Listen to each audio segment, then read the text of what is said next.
What's up? It's your boy Carcino here. Let's get into it. Now, there's a lot of people out there that just don't understand or have an inkling as to what is going on here in the world. Um, Many people out there say different things as far as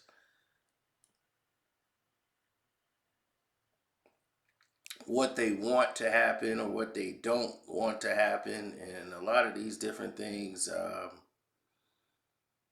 that was going on is quite interesting. Because what they're not seeing and not understanding is that now that Kobe Bryant isn't here anymore, like I don't need to tell you how great Kobe Bryant was as a player. I mean, everybody knows that. So that's beating the drum that don't need to be beaten.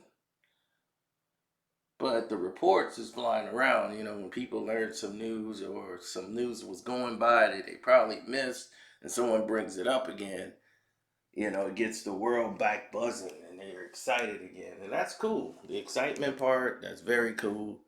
That's a great thing to have going. But let's get to the gist of what this really represents and what it really means. Now, I think Brandon Jennings was the last person to bring this up. BJ said that Kobe Bryant was going to be a Detroit Piston.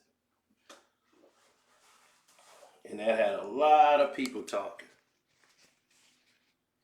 It had a lot of people speaking. It had a lot of people engaging. And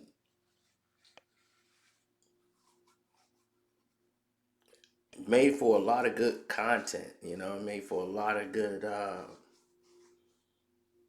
what you would say, information to come out. Made for a lot of good times. Now,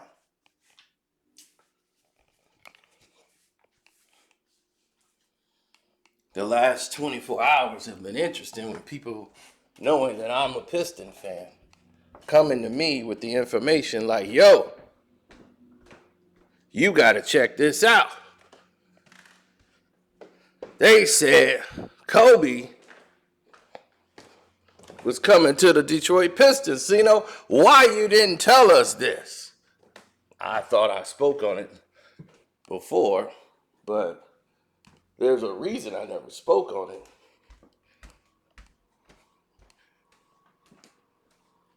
And we can go further into that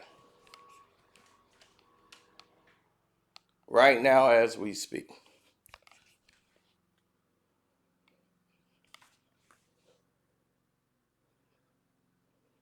Now,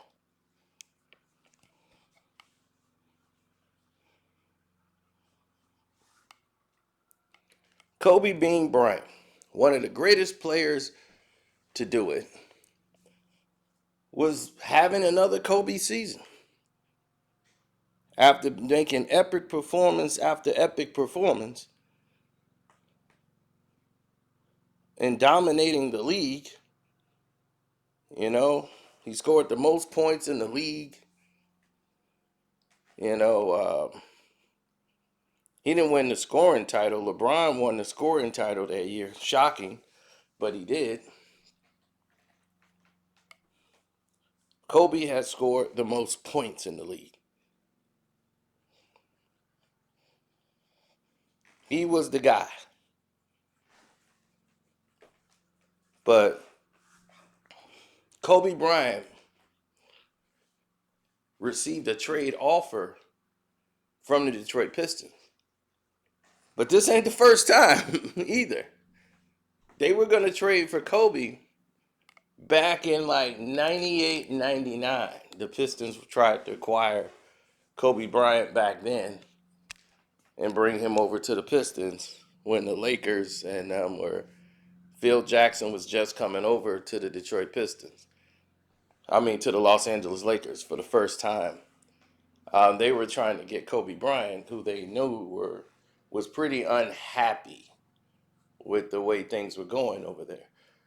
And the Lakers decided to keep Kobe Bryant and trade Eddie. Uh,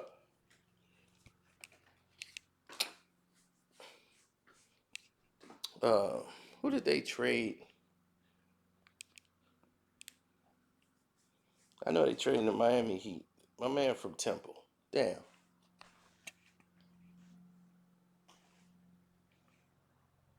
Well, anyway, they traded him.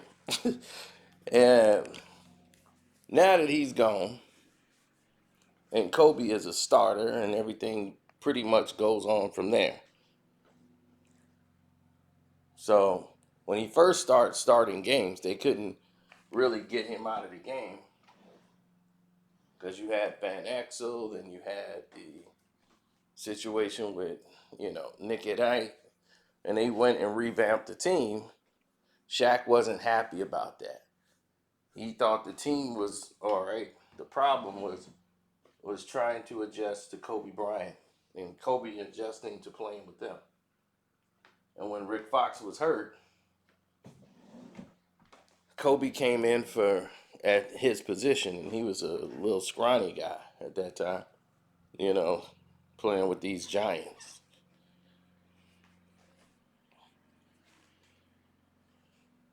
Now, fast forward, Shaq's gone, Kobe's team, they don't make the playoffs that first year. They're a really bad team as they're going through the rebuild. And the rebuild was supposed to be structured around Kobe Bryant. But the rebuild, well, after not making it, they get Phil Jackson back the next year. So they now got a coach that could play with Kobe. Phil had to apologize for the book, of course. And then they go into this season. And going into the season, it goes into something quite interesting. And what was the interesting part there was, it was very clear that this human being had definitely went a route that others could not foresee. Right? He went towards a route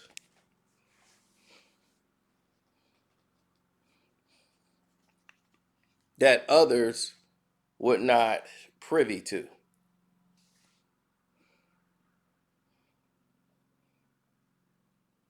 That's right. He took a road less traveled by.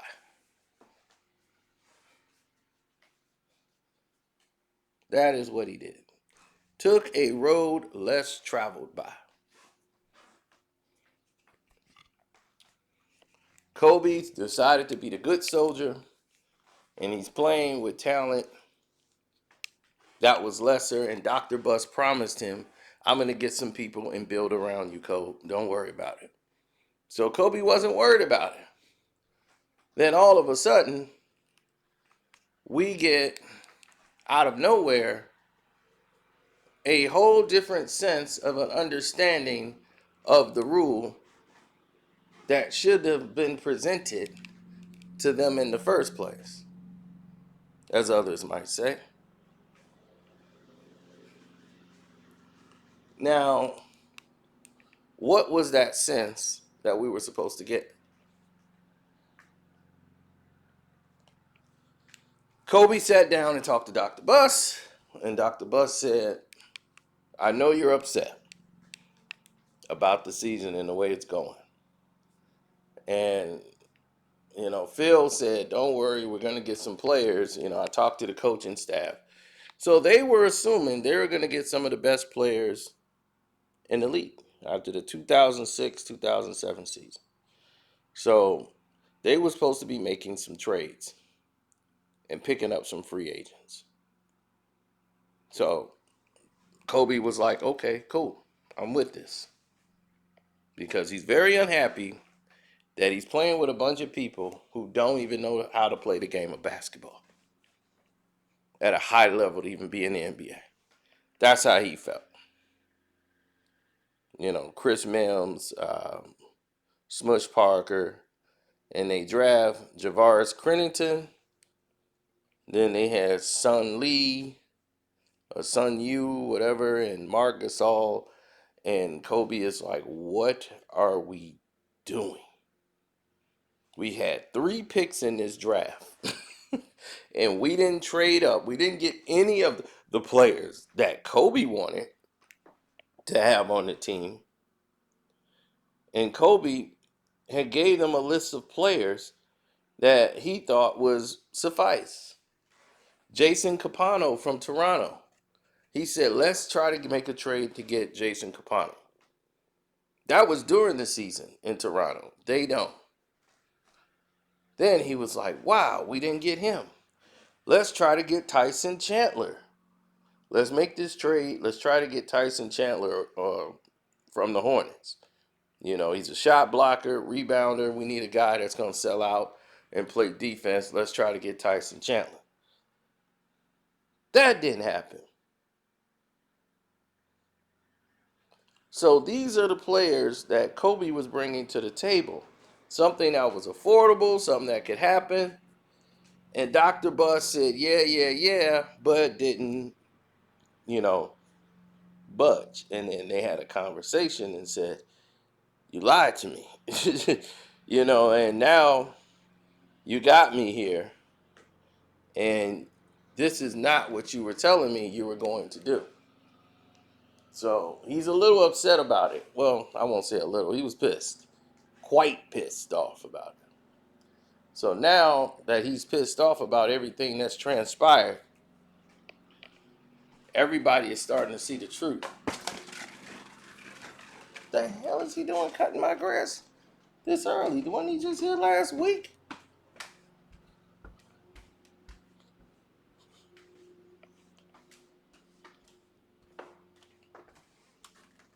Just so I'm like, wait a minute, who cutting my grass? So anyhow, everybody around could see what was actually transpiring. So to see it all happen and go down was pretty essential. And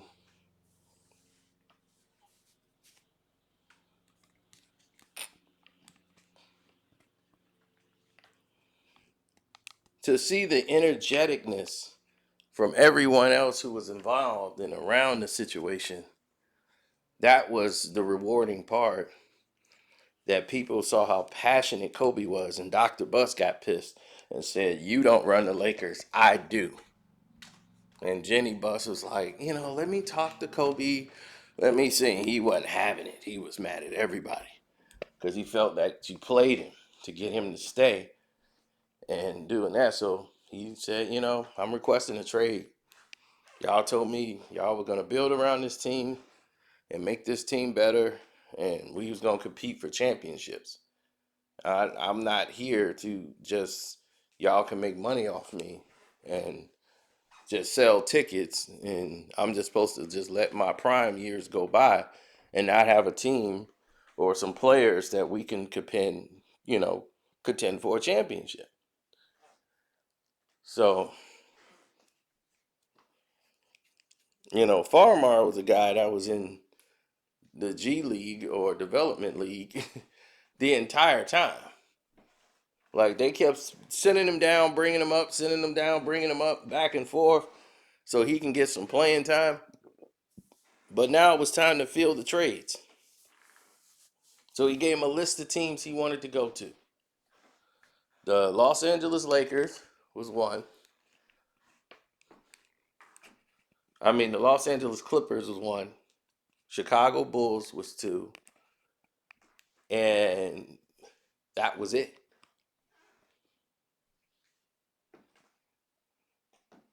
It was a very short list of teams he was willing to go to. And the Clippers and the Bulls were on the list.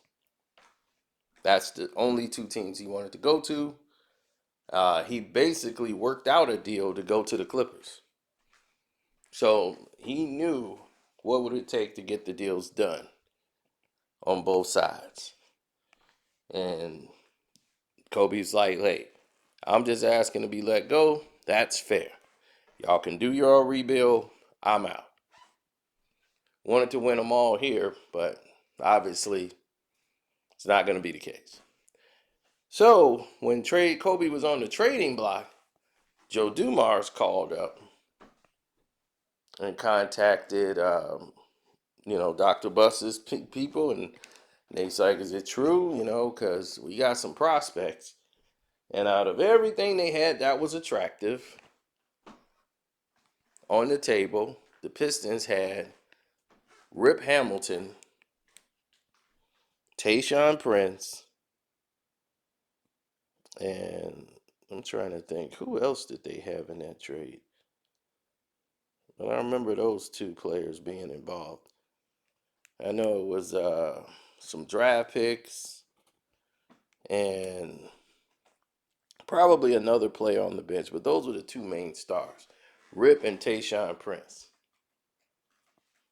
Now, this was being done because this year was the fluke year that LeBron had went to the finals, and we lost to them in the Eastern Conference Finals, something that shouldn't have happened. And Rip just kind of disappeared that series. And I could see why they was ready to make some moves. And the Pistons was going to give up Tayshaun Prince and Rip Hamilton to bring in Kobe Bryant to play alongside Chauncey Billups.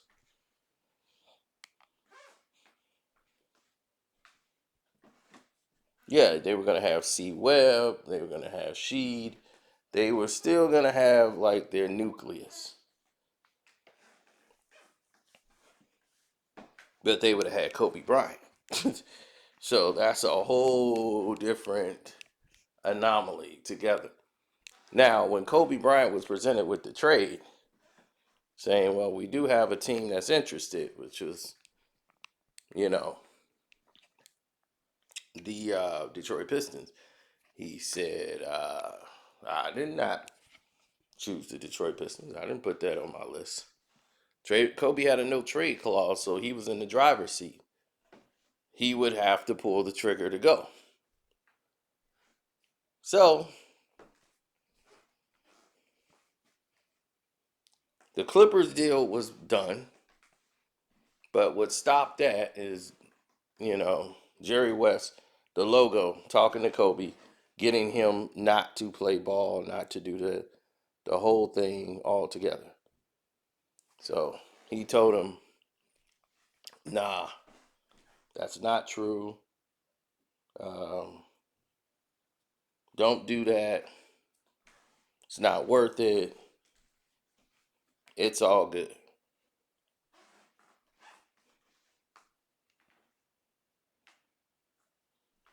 So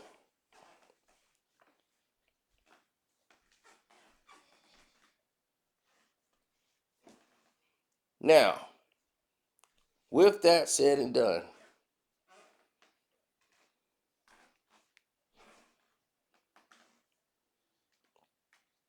these people have run around, made themselves oblivious to everything that's going on in the world today.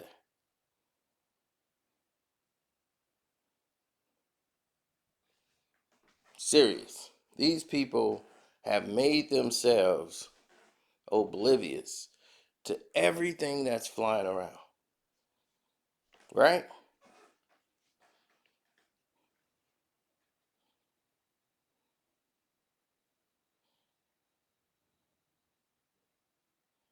Now,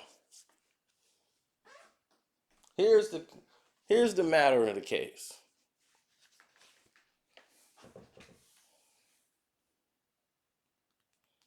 Because I want people to understand this. Here's the matter of the situation.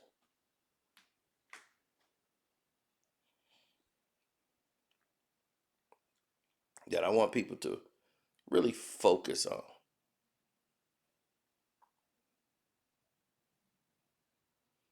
The matter of it is, Kobe used his no trade clause, not going to the Pistons. But the Chicago Bulls trade that he was going to waive his trade clause for, the Lakers were upset that they didn't take the Piston deal because they would have loved to have had Rip Hamilton, Tayshaun Prince. That would have been good pieces for them to work around. Now, the Clipper deal don't go through, and you have this scenario pops up, right? This guy rears his ugly head and pops back up around. And what happens? Lord behold, you have this maniac over here from the Bulls, Jerry Reinsdorf, decides he wants to get Kobe Bryant, and Kobe wants to come to Chicago. So it's looking like the Bulls is going to be his destination. The Bulls is willing to play ball, but they started to trade away all their main assets that the Lakers would want.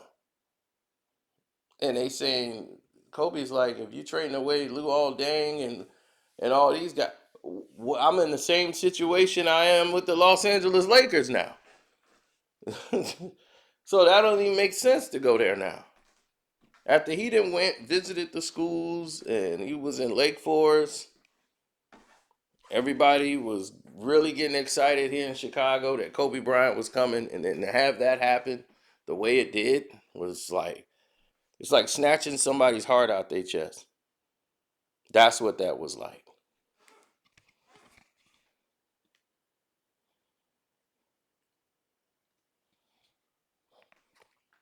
So that's how that went down. He was not going to Detroit. And the reason why, it's not because he hate the Pistons or anything like that.